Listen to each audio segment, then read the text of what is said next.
नमस्कार साथियों, Ayush competition classes में आप सबका स्वागत है।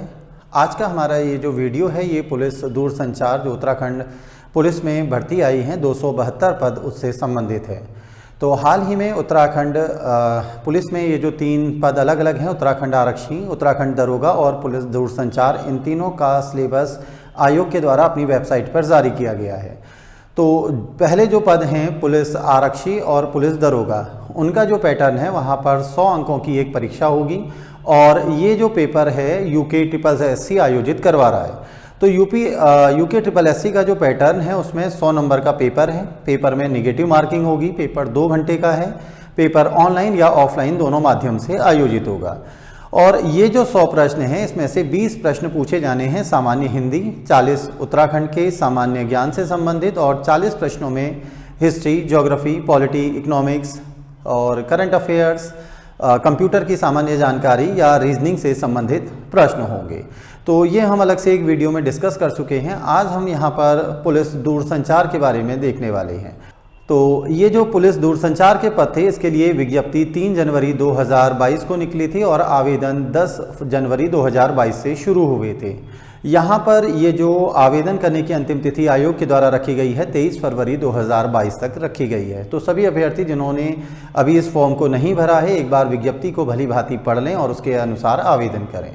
इसमें आवेदन के लिए आयोग के द्वारा कहा गया है कि उन्हीं अभ्यर्थियों को आवेदन करना है जो शैक्षिक योग्यता इंटर होनी चाहिए और इंटर में भी 3 सब्जेक्ट होने चाहिए, फिजिक्स, मैथ्स और इंग्लिश।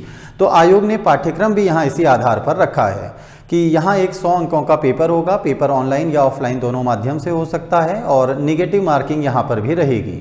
यहाँ 3 खंड होंगे जिसमें 40-40 और 20 यानी कुल 100 प्रश्न पूछे जाएंगे।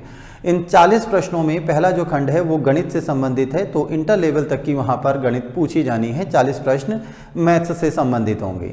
दूसरा सेक्शन फिजिक्स का है जहाँ पर 40 प्रश्न फिजिक्स से संबंधित पूछे जाने हैं और तीसरा जो सेक्शन आएगा वहाँ पर बेसिक जो इंग्लिश जनरल इंग्लिश है वहाँ से प्रश्न पूछे जाने हैं।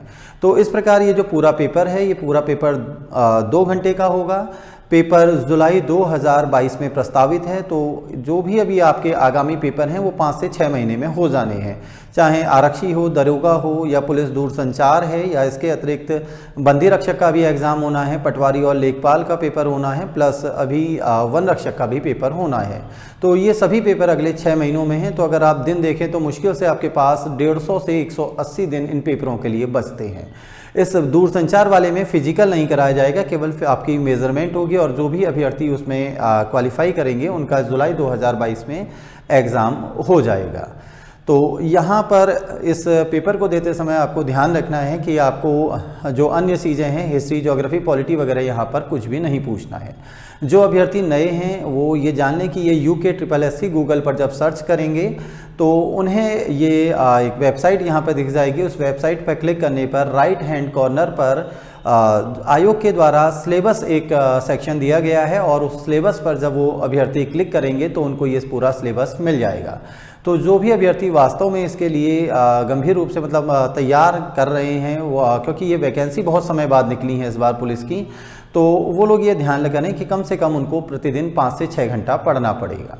तो यहाँ मैं पर डे 5 से 6 घंटे की बात कर रहा हूँ पढ़ने के लिए। तो ये ज़्यादा मुश्किल नहीं है, क्योंकि अगर आप 2 घंटे सुबह, 2 घंटे दोपहर में और 2 घंटे शाम भी पढ़ते हैं तो बहुत आसानी से अगले 150 दिनों में इस सिलेबस को आप पूरा कर लेंगे। क्योंकि अभी हाई स्कूल इंटर करे हुए कई सारे युवा इस एग्ज़ाम को देंगे और हाल ही में उन्होंने इस पेपर को इंटर को पास किया है। तो उनको सिर्फ एक तरह से ये तीनों टॉपिक जो अपने सब्जेक्ट हैं इन तीनों को रिवाइज़ करना है। दूसरा, हम जो अभी ये पढ़ रहे हैं बहुत से युवा वो बागेश्वर के दूरस्थ इलाकों में हैं और कई सारे ऐसे भी होते हैं जो कोचिंग करने के लिए हल्द्वानी या देहरादून चले जाते हैं। तो यहाँ अगर हम दोनों स्टूडेंट्स की तुलना करें तो एक स्टूडेंट जो हल्द्वानी, देहरादून या दिल्ली बड़ी जगहों पे है, लखनऊ में है या कहीं और बाहर पढ़ रहा है, तो वो जब घर से बाहर गया है तो उसके पास कोई और कार्य नहीं होता, उसको सिर्फ पढ़ाई करनी होती है। उसे केवल कोचिंग जाना है, कोचिंग में अपना सिलेबस पूरा करना है, घर आना है और उसको रिवीजन करना है। थोड़ा बहुत समय उसका जो भी दैनिक दिनचर्या अपना या खाना वगैरह बनाने में उसका लगता है। तो वो व्यक्ति वहाँ पर बैठ के आराम से 8 से 10 घंटे पढ़ाई कर सकता है। दूसरी तरफ अब मैं बात करता हूँ अपने बागेश्वर के युवाओं की, जो कपकोट जैसे दूरस्थ एरिया में हैं, कांडा हैं, गरुड़ हैं, यानी जो बहुत रिमोट एरियाज़ में रह रहे हैं। तो तो उन बच्चों के साथ समस्या ये है कि एक तो उनको जानकारी समय से नहीं मिल पाती, और दूसरा यहाँ पर ये होता है कि उन बच्चों को घर के भी सारे काम करने हैं और कई सारी समस्याएं हैं, और उन सबको मैनेज करने के बाद उनको अपने लिए समय निकालना है पढ़ाई करने का। तो दो तरह के छात्र हैं, एक जिनको सारी सुविधाएं मिली हुई हैं और वो बड़े शहरों में बैठे हैं, तो ज़रूरी नहीं है कि अगर आप बड़े शहरों में हो तो ही रिज़ल्ट दे पाएँ। सिर्फ यहाँ पर जो खेल है टाइम मैनेजमेंट का है। तो जो लोग रिमोट एरियाज़ में हैं, बाहर नहीं जा पा रहे हैं, वो बागेश्वर में रह के ही अपनी तैयारी करें और अपना थोड़ा सा आप टाइम टेबल बना लें, क्योंकि अगले 6 महीनों में आप में से बहुत सारे युवाओं को रोज़गार मिलने वाला है, सरकारी नौकरी मिलने वाली है। तो थोड़ा सा इस समय अपने समय का आप ज़्यादा सदुपयोग अपना करें और फालतू जो एक्टिविटी हैं आपकी, उन सब एक्टिविटी में अपना समय ना लगाएं, और कम से कम कोशिश करें कि 5 या 6 घंटा आप बिना फेसबुक, मोबाइल या सोशल मीडिया के पढ़ने की कोशिश करें। मतलब ये कि ऐसा समय होना चाहिए जिस समय आपको कोई भी डिस्टर्ब ना करे।